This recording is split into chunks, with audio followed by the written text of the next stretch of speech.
El agua es una de las principales sustancias para la vida, no solo humana, sino también animal. Día a día la utilizamos para diferentes actividades, tales como beberla, cocinar y diversas actividades de limpieza. Aunque el agua es el más conocido de los líquidos, existen características físicas que comparte con todos los líquidos y también con los gases. Los líquidos y los gases están compuestos por partículas que se mueven a mayor velocidad si las comparamos con los sólidos. Tanto los líquidos como gases tienen la capacidad de poder desplazarse o de poder fluir, por lo cual el término fluidos hace referencia a ambos estados. Los fluidos tienen la característica de tomar la forma del recipiente en el cual estén contenidos o confinados.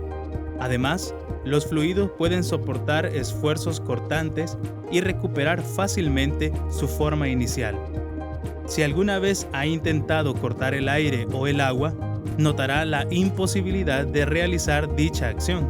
Caso contrario con los sólidos, los cuales pueden ser cortados, como se observa en este trozo de pan.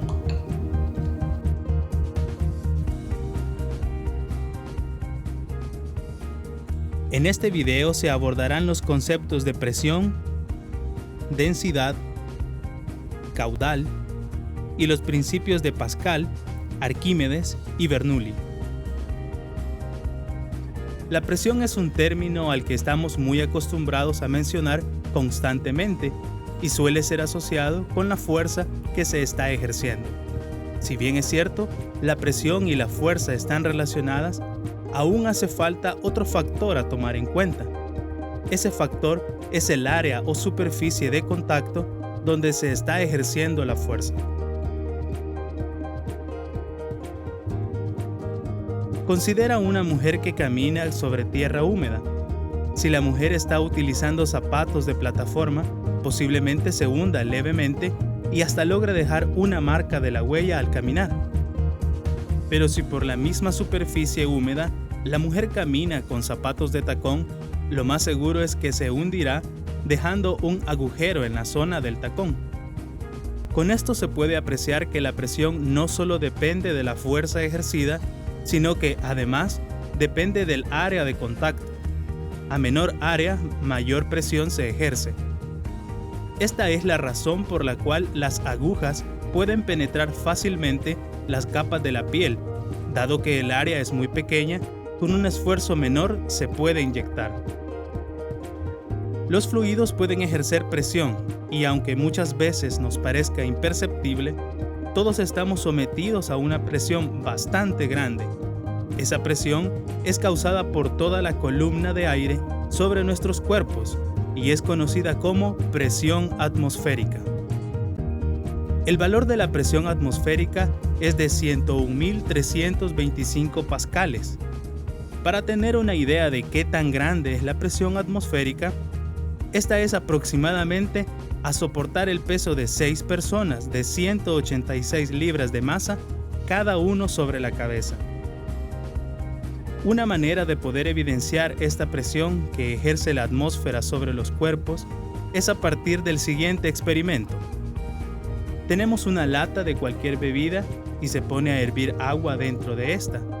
Cuando se note que está emanando suficiente vapor, tomamos la lata con una tenaza y la invertimos sobre un recipiente con agua helada. Podemos observar cómo la lata ha hecho implosión. Cuando calentamos el agua dentro de la lata, las moléculas de vapor se movían con mayor velocidad y tienden a distanciarse como consecuencia del aumento en la temperatura. Cuando las moléculas se encuentran separadas, la presión del gas disminuye y cuando éste se coloca cerca de una región con agua helada, se genera una diferencia de presión que provoca que la lata se aplaste.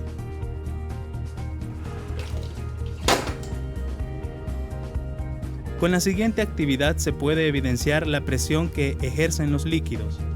En este sistema que se ha diseñado a partir de un embudo, una vejiga y una manguera transparente, se observa que a medida vamos sumergiendo el extremo con el embudo, el nivel de agua en el otro extremo empieza a subir, por lo cual podemos inferir rápidamente una relación directa entre la presión de un líquido y la profundidad. A mayor profundidad, mayor presión. Algunas de las aplicaciones más utilizadas con los fluidos surgen a partir del principio de Pascal, el cual establece que si cumplimos con determinadas condiciones, la presión que ejercemos en un líquido se va a extender por igual a través de todas las paredes donde el líquido está confinado. Las condiciones para que se cumpla el principio de Pascal deben ser que el líquido sea incompresible, es decir, que por más presión que le estemos haciendo, este no va a cambiar sus dimensiones espaciales. La mayoría de los líquidos cumplen con esta característica, pero se debe de tener el cuidado al momento de construir un dispositivo que se base en el principio de Pascal en que no queden burbujas de aire, ya que el aire sí se puede comprimir y dificultaría la efectividad del dispositivo. El otro aspecto a tomar en cuenta es que las paredes que confinan al líquido sean rígidas, ya que de no ser así, el dispositivo que contiene el agua se deformaría en todas direcciones como si fuera una vejiga con agua. El dispositivo más conocido que utiliza el principio de Pascal es la prensa hidráulica, la cual consiste en confinar un líquido a través de una tubería o manguera y permitir que los extremos sean móviles a partir de dos pistones de diferentes áreas. Cuando el pistón más pequeño es desplazado hacia abajo, ejerce una fuerza mayor sobre el pistón que se encuentra en el otro extremo. Esta multiplicación de fuerzas se puede demostrar matemáticamente de la siguiente forma. La presión en uno de sus extremos es fuerza 1 entre área 1.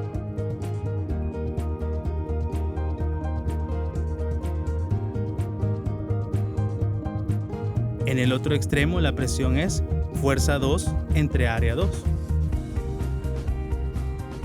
Dado que por el principio de Pascal entendemos que ambas presiones son iguales, entonces la presión 1 será igual a la presión 2, lo que se convierte en despejando la fuerza 2 obtenemos. Esto significa que siempre y cuando el área 2 sea mayor que el área 1, la fuerza se verá incrementada. Hasta el momento hemos definido un fluido como líquidos y gases, pero existe una magnitud física que es común entre líquidos, sólidos y gases. Esta magnitud es la densidad. Al tener diferentes objetos que poseen igual tamaño y forma, nuestro cerebro interpreta que todos tienen la misma masa y por ende el mismo peso.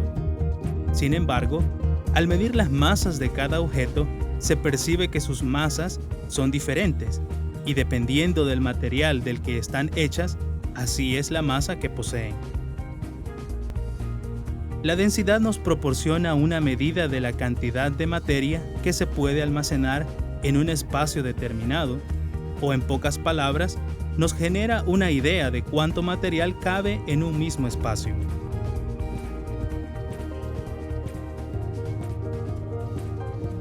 Si se tiene una esfera de plastilina hueca, esta puede flotar sobre el agua. Entonces se dice que toda la materia, tanto la plastilina como el aire encerrado, son menos densos que el agua. Pero si empezamos a llenar con agua la esfera de plastilina, poco a poco la esfera comienza a hundirse. En este caso, la densidad que en promedio hacen la plastilina con el agua es mayor que el agua que lo rodea y por lo tanto se hunde. Otra magnitud física muy útil en fluidos, sobre todo en líquidos, es el caudal. El caudal nos proporciona una idea de la cantidad de líquido que está viajando en una región en particular. Esto se evidencia frecuentemente con el uso de las mangueras. Cuando uno sostiene la manguera sin obstruir la salida de agua, se observa que se describe una parábola en su salida, pero con un alcance muy corto. Sin embargo, al colocar los dedos en la salida, se reduce el área por el cual puede salir el agua. En ambos casos, el caudal es el mismo, pues la misma cantidad de agua se está desalojando. Pero cuando se reduce el área de salida, el agua tiene que salir con mayor velocidad para poder mantener el mismo caudal. Medir el caudal es muy sencillo. Si por ejemplo se tiene una botella de 600 mililitros, basta con medir el tiempo en el que le toma vaciarse y realizar la división del volumen entre el tiempo, dando como resultado el caudal expresado en mililitros o centímetros cúbicos por minutos.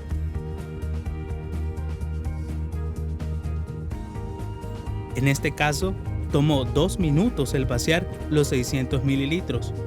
Por lo tanto, el caudal es de 300 mililitros por minuto. Cuando un fluido se encuentra en movimiento y en su camino se presenta un obstáculo, el flujo que lleva el fluido cambia de dirección de velocidad. Cuando la velocidad de un fluido cambia, también lo hace la presión, y por tanto, tenemos una relación entre velocidad y presión. A esta relación se le conoce como principio de Bernoulli, y establece que en las zonas de mayor velocidad de un fluido, la presión baja. Los vehículos se rigen bajo este principio. Las alas de las aves y los aviones también. El efecto de curva que llevan los balones en el fútbol y en el béisbol también funcionan bajo este principio. Por ejemplo, las alas del avión están diseñadas para que la presión en la parte inferior sea mayor que en la parte superior y así poder alzar el vuelo. Para entender el principio de mejor manera, podemos realizar la siguiente actividad. Con una pajilla que ha sido cortada con tijera, pero sin desprenderla, se sumerge luego en agua uno de sus extremos y en el otro se sopla doblando la pajilla en un ángulo de 90 grados. Se puede notar que el nivel de agua sube cuando soplamos, y esto se debe a que en la parte superior, al tener mayor velocidad en el aire, se genera una disminución en la presión, provocando una diferencia de presión. El agua se va desde la zona de mayor presión hacia la de menor presión. El entender el comportamiento de los fluidos ha permitido que la humanidad avance en su desarrollo, tanto en maquinaria que facilita la aplicación de fuerza, los sistemas de drenaje y la construcción de medios de transporte basados en imitar las características fisiológicas de los animales. Con esto finalizamos esta breve presentación y te invitamos a que continúes investigando sobre este interesante tema.